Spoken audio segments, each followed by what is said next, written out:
It's not about Christianity అండి, ఇది క్రైస్తవ్యం గురించి కాదు. నేను అంటుంది అంటే ద హ్యూమన్ నేచర్, మానవ నైజం ఏంటంటే మన పర్టికులర్గా నేను ఒకటి చెప్తున్నా. అభినయ్ గారు, ప్రవీణ్ పగడాల్ అనే వ్యక్తి చనిపోతే ఎవ్వరు బాధపడతలేరండి. నేను చెప్తున్నా కదా, మీ క్రైస్తవ సమాజం కూడా బాధపడతలేరు. ఇది ఎలా చెప్పగలుగుతున్నారు మీరు? How can you say that?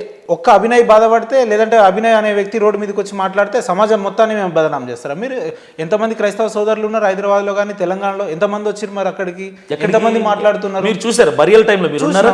ఎంతమంది వచ్చారు? కొన్ని వేల మంది వచ్చారు. మొత్తం ప్యారడైజ్ వరకు కూడా రోడ్ బ్లాక్ అయిపోయింది. కొన్ని దాదాపుగా 50-60 మంది పోలీసులు వచ్చారు అక్కడ ప్రొటెక్ట్. హైదరాబాద్ సిటీ అండి, 10 నిమిషాలు మనం కార్ ఆపేస్తే అదే రోడ్ బ్లాక్ అవుతుంది. బరియల్ అయింది ఎక్కడ తెలుసా? పరేడ్ గ్రౌండ్ బ్యాక్ సైడ్ లో బరియలే ఉంది.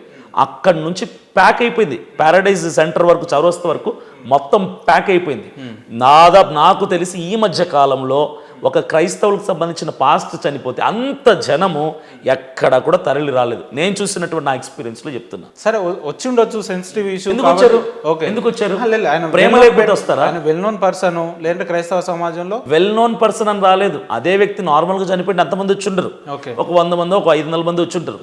ఎందుకు వచ్చారంటే ఆయన మీద ఒక సానుభూతితో, గౌరవంతో, ఈయన వెనక ఏదో కుట్ర జరిగిందన్నటువంటి తెలియని ఆందోళనతో ఆయనను చూడాలి, చివరిసారి ఆయన ఒక్కసారి కలుసుకోవాలని ప్రేమతో వచ్చారు. మీరు అన్నారు కదా క్రైస్తవులకు ప్రేమ లేదు ప్రవీణ్ పగడాల గారి మీద. ఎలా చెప్తున్నారు మీరు?